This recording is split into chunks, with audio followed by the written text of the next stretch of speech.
Assalamualaikum warahmatullahi wabarakatuh. Selamat pagi dan selamat siang. Kami dari kelompok 2 akan menjelaskan perjalanan Muhammad Hatta dari dia masa kecil, terus juga pendidikan serta perjalanan dia semasa ke luar negeri. Sebelum memulai, kami memperkenalkan terlebih dahulu. Perkenalkan, nama saya Nisa Zahra. Perkenalkan, nama saya Anissa Oktaviani. Perkenalkan, nama saya Prasna Yoda Arta Muanas.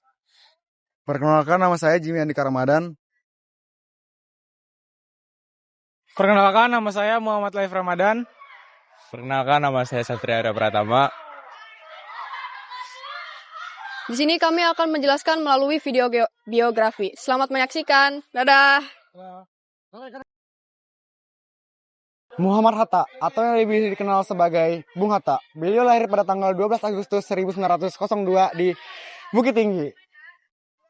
Nama Hatta sendiri diambil dari seorang tokoh muslim yaitu Ahmad Ibnu Muhammad.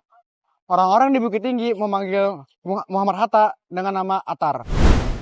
Perjalanan Muhammad Hatta dimulai dari Sekolah Dasar Els, lalu dilanjutkan ke Mula yang berada di Padang, lalu dilanjutkan lagi ke Prince Hendrik School.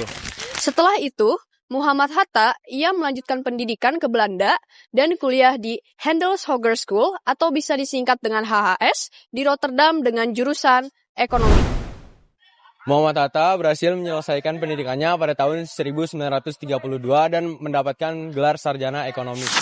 Di Belanda, Hatta aktif mengikuti organisasi mahasiswa seperti Indische Vereniging yang kemudian berubah nama menjadi Perhimpunan Indonesia. Di sini dia dipercaya menjadi bendahara dan kemudian dinaikkan pangkatnya menjadi ketua. Pada tahun 1927, ia bersama beberapa tokoh lainnya ditangkap oleh pemerintah Belanda karena dianggap mengancam kekuasaan kolonial. Namun, melalui pembelaannya yang terkenal berjudul Indonesian Free, Hatta berhasil membuktikan bahwa ia tidak bersalah dan akhirnya dibebaskan. Setelah kembali ke Indonesia, ia terus aktif berjuang meskipun sempat dipenjara ke Bovendigao dan Banda Neira. Menjelang kemerdekaan Indonesia, Muhammad Hatta terlibat dalam BPUPKI dan PPKI dalam merancang dasar negara Indonesia. Bersama Soekarno, Hatta memproklamasikan kemerdekaan Indonesia pada 17 Agustus 1945. Setelah itu, ia diangkat sebagai wakil presiden pertama Indonesia dan ikut berperan dalam konferensi Meja Bundar.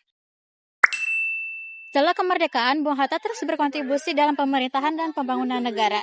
Ia pernah menjabat sebagai Perdana Menteri dan juga aktif dalam berbagai organisasi. Hingga akhirnya, pada tanggal 14 Maret 1980, Bung Hatta dinyatakan wafat di Jakarta.